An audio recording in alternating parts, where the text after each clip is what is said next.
Hola, soy Mamen, una de las profesoras de Máster D. Bienvenidos a una nueva clase. Hoy vamos a dedicar esta clase al estudio del delito de estafa, un concepto actual y polémico por todas las informaciones y noticias que tenemos en estos días. Pero antes de comenzar, os recuerdo, como siempre, que cualquier duda que os surja al ver esta clase la podéis enviar a través del campus virtual, a través de vuestra sección de mensajería. Y si queréis, también podéis dejarnos cualquier tipo de comentario en el propio canal de Máster D en YouTube. Sin más, vamos a comenzar. Como hemos dicho, vamos a hablar del delito de estafa. Vamos a dedicar esta clase a un estudio mucho más teórico de este concepto y en posteriores clases veremos este delito desde un punto de vista mucho más práctico, con ejemplos prácticos que están en nuestro día a día. Para comenzar, vamos a fijar cuáles son los objetivos que pretendemos alcanzar con esta clase. Por un lado, queremos centrarnos en el marco jurídico en donde podemos encontrar el delito de estafa. También hablaremos del concepto de delito de estafa. Por otro lado, hablaremos del tipo básico y su penalidad, es decir, la pena que tiene establecida. Y por otro, hablaremos de los tipos cualificados del delito de estafa. En primer lugar, vamos a hablar, pues, del marco jurídico, donde podemos encontrar regulado este delito. Y como veis, podemos encontrarlo regulado en el Código Penal, la Ley Orgánica 10/95. Concretamente, en el título 13, dedicado a los delitos contra el patrimonio y el orden socioeconómico. Dentro de este título lo encontraremos regulado en el capítulo 6, conocido con el nombre de las defraudaciones. Este capítulo 6 se divide en 3 secciones. La primera es la del delito de estafa, la segunda sección es la del delito de apropiación indebida y una tercera sección dedicada a las defraudaciones de fluido eléctrico y análogas. Una vez establecido el marco jurídico de este delito, pasaremos a hablar del concepto. En primer lugar, vamos a dar un concepto básico, un concepto más vulgar, no el establecido en el Código Penal, pero que seguro os quedará más claro. Diremos que la estafa es un delito que busca la obtención de un beneficio a costa de un perjuicio ajeno mediante una conducta engañosa. Como veis, hay un beneficio y, por otro lado, ese beneficio proviene de una conducta engañosa. ¿Cuál es el bien jurídico que tratamos de proteger cuando estamos castigando un delito de estafa, cuando estamos castigando este comportamiento? Queremos proteger el patrimonio ajeno, es decir, de la persona que es engañada. Ese patrimonio ajeno puede consistir tanto en bienes muebles como en bienes inmuebles, así como derechos y otros. En nuestro Código Penal es el artículo 248.1 el que establece el tipo básico del delito de estafa. ¿Y qué nos dice en concreto este artículo?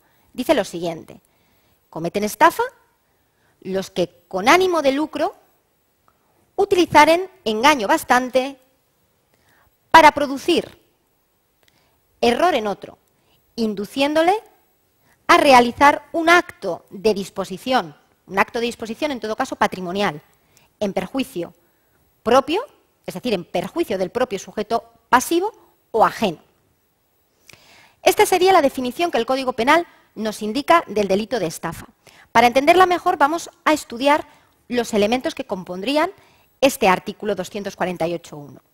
En primer lugar, hablaríamos que en el delito de estafa es necesario para que se produzca un engaño antecedente y bastante. Es decir, el sujeto activo lo que tiene que hacer es engañar a la otra persona, al sujeto pasivo, para que esa persona realice una disposición patrimonial, es decir, una disposición sobre su patrimonio, la cual le producirá un perjuicio patrimonial.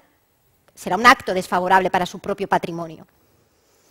Tiene que haber, obviamente, una relación de causalidad entre ese engaño que el sujeto activo le realiza al pasivo y esa disposición patrimonial. Es decir, que la disposición patrimonial siempre se haga porque ha habido un previo engaño, una manipulación, un ardid, algo que haga que la otra persona voluntariamente disponga de su patrimonio en favor del sujeto activo.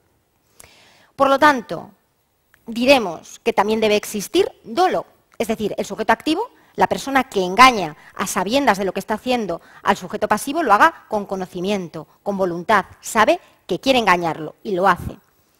Y además ánimo de lucro, es un elemento subjetivo de lo injusto, es decir, él sabe lo que está haciendo y lo hace con una finalidad, que es la del enriquecimiento, es decir, él lo engaña para que la otra persona haga una disposición de su patrimonio en favor del sujeto activo, pero lo hace el sujeto activo para conseguir un enriquecimiento propio. Es decir, hay un perjuicio del sujeto pasivo frente a un enriquecimiento del sujeto activo. Perfecto. Hasta aquí quedarían claros, pues, los elementos que componen el delito de estafa.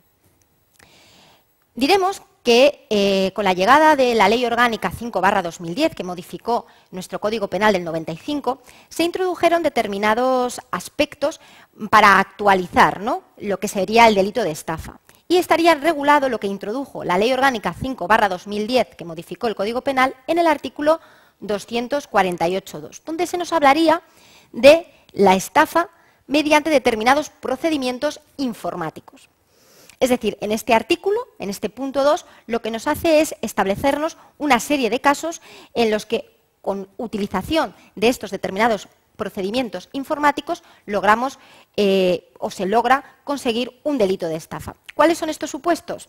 Nos habla que cometerán estafa los que, con ánimo de lucro y valiéndose de alguna manipulación informática o artificio semejante, consigan una transferencia no consentida de cualquier activo patrimonial en perjuicio de otro, es decir, del sujeto pasivo.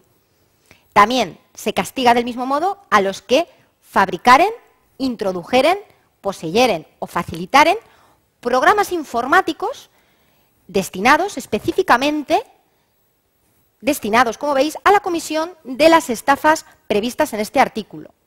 Es decir, las que hemos visto en el artículo 248, en el tipo básico. Y, por otro lado, otro de los supuestos que introdujo este punto segundo del artículo 248 es, también cometerán estafa los que utilicen tarjetas de crédito, de débito o cheques de viaje, o los datos sobrantes en cualquiera de estos mecanismos, realicen operaciones de cualquier clase en perjuicio de su titular o de un tercero. Como veis, son medios para conseguir el delito de estafa, pero un poco actualizados a los nuevos tiempos. Por eso la Ley Orgánica 5/2010 lo introdujo. Una vez dicho esto, también es interesante conocer cuál es la penalidad del delito, del tipo básico del delito de estafa, es decir, conocer qué pena se le impondría a una persona que comete este hecho.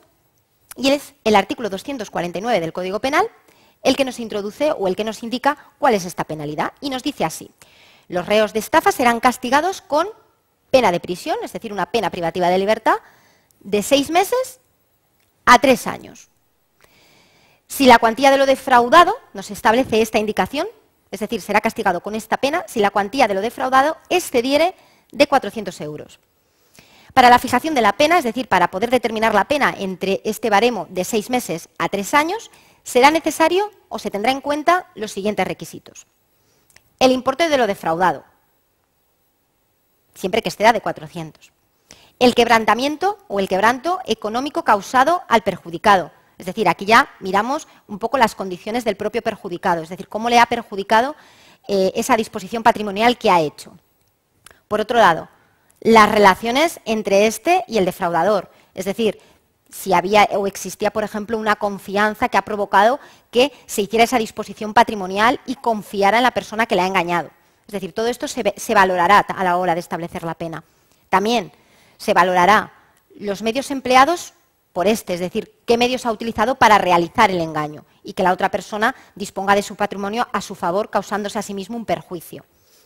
Y por último, deja como un cajón desastre el artículo 249 diciendo que cuantas otras circunstancias se consideren o sirvan para valorar la gravedad de la infracción y asimismo imponer la pena en el rango establecido anterior, que es el de 6 meses a 3 años.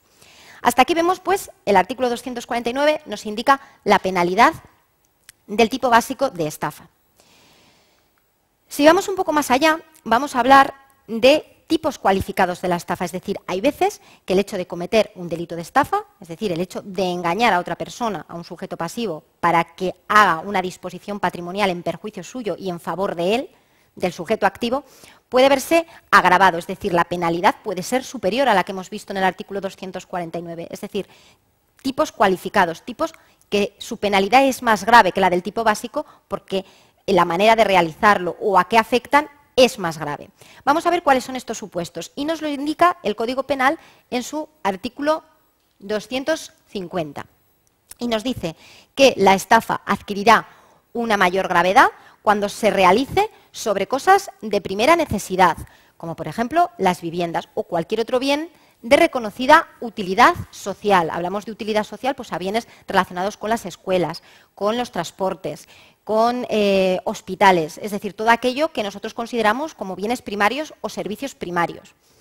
También, otro de los casos en los que se agrava el delito de estafa, pues cuando existe un abuso de firma de otro. Es decir, cuando una persona firma algo en condiciones no fijadas previamente, es decir, hay un engaño, firma algo con unas condiciones que él consideraba otras. Entonces, este abuso de firma se puede hacer mediante ocultación, sustracción o inutilización de procesos, expedientes, protocolos o documento público oficial. Un caso, por ejemplo, de abuso de firma sería el hecho de que muchas veces te dan un documento para que tú lo firmes antes de que esté rellenado y luego pueden modificar esas condiciones que verbalmente tú has establecido con la otra persona, con el sujeto activo. En este caso, hablaríamos de un abuso de firma y estaríamos hablando de delito de estafa, ¿no? Si siempre hubiera esa disposición patrimonial a favor de ese tercero. ¿Cuándo más habría estafa o cuándo supondría una gravedad mayor en la estafa? Cuando esta estafa recaiga sobre bienes que integran el patrimonio histórico, cultural o científico, aunque en este caso quedaría un poco al arbitrio del juez o tribunal que estuviera conociendo de esta causa. Quedaría un poco a su arbitrio valorar, ¿no?, hasta qué punto afectan a este tipo de bienes. También estaríamos hablando de otro supuesto que reviste, o que incluido dentro del artículo 250, cuando la estafa recaiga sobre o revista especial gravedad atendiendo a la entidad del perjuicio y a la situación económica en que deja a la víctima o a su familia. Es decir, cuando estamos hablando de, bueno, pues de que lo puede dejar prácticamente sin nada, ¿no?, una disposición patrimonial que los pueda dejar, hablando claro, pues, en la calle o sin los recursos mínimos para poder sobrevivir, ¿no? Entonces, ahí ya revestiría especial gravedad por el cómo se produce y a quién se le hace. Otro caso sería cuando el valor de la defraudación, cuando el valor de la estafa ya supere los 50.000 euros. Estamos hablando de estafas mucho más graves. También hablaríamos de otro caso agravado cuando la estafa se cometa con abuso de las relaciones personales existentes entre víctima y defraudador o aprovechando su credibilidad empresarial o profesional. Es decir, cuando te aprovechas, por ejemplo, de tu fama a la hora de realizar determinados negocios y la gente confía en ti para llevarlos a cabo. En este caso también podríamos hablar de que la estafa se vea agravada y siempre se vería agravada, como he dicho al principio, por su penalidad. La pena a imponer sería más grave. Y por último, nos encontraríamos también en un supuesto cualificado, en un supuesto más grave del delito de estafa cuando hablamos de la estafa procesal, cuando se cometa estafa procesal, que es cuando pues hay una manipulación en las pruebas dentro de un procedimiento judicial. Una manipulación de pruebas que hace que la resolución judicial final sobre el caso concreto suponga un perjuicio para una persona concreta, un perjuicio económico, un perjuicio patrimonial. En este caso hablaríamos de estafa procesal. Estos son los casos, como os he dicho, que se agrava la pena, es decir, son tipos cualificados de estafa que agravan la penalidad que hemos visto anteriormente en el artículo 249.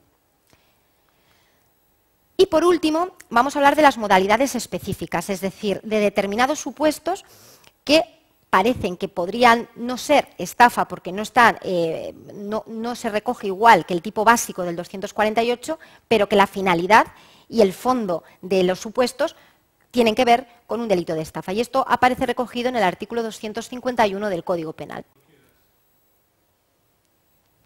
Y nos dice lo siguiente: quien atribuyéndose falsamente sobre una cosa, ya sea mueble o inmueble, la facultad de disposición de la que carece, bien o porque nunca la ha tenido, o bien por haberla ya ejercitado, la enajenare, es decir, la vendiere, la gravare, es decir, pues la pudiera hipotecar de nuevo, o arrendare a otra persona cuando esto suponga un perjuicio de éste o de un tercero, es decir, del sujeto pasivo. Otro de los casos, el que dispusiere de una cosa mueble o inmueble, ocultando la existencia de cualquier carga sobre la misma. Es decir, por ejemplo, que hubiera una disposición de embargo o bien que estuviera hipotecada. Eso lo oculta para poder disponer de ella, es decir, pues por ejemplo, para poder venderla. O el que habiéndola enajenado como libre, la gravare o enajenare nuevamente, es decir, cuando ya no es de él, antes de la definitiva transmisión al adquiriente en perjuicio del adquiriente, es decir, del sujeto pasivo o de un tercero. Y por último, el último de los supuestos del artículo 251 sería el que otorgare en perjuicio de otro un contrato simulado, es decir, un contrato inexistente. A eso llamamos contrato simulado. Y por último, antes de acabar, hablaríamos del artículo 251 bis, en donde nos indica que un sujeto activo del delito de estafa puede ser una persona jurídica, por ejemplo, cualquier empresa. Esto viene establecido en el artículo 251 bis. En este artículo nos indica que una persona jurídica puede ser sujeto activo de este delito y además nos indica cuál sería la penalidad. Bueno, pues hasta aquí hemos estado repasando todo el delito de estafa, es decir, toda la sección primera del capítulo 6 del título 13 del Código Penal. En una posterior clase, os emplazo a ella, estudiaremos la estafa, pero desde un punto de vista más práctico, con ejemplos que están hoy en día de actualidad. Como os he dicho al principio de la clase, os recuerdo que si os surgen dudas, nos enviéis todas a través del campus virtual, a través de vuestra sección de mensajería. Y solo me queda, bueno, pues espero que os haya servido la clase y solo me queda despedirme. Os espero en la siguiente. Un saludo a todos.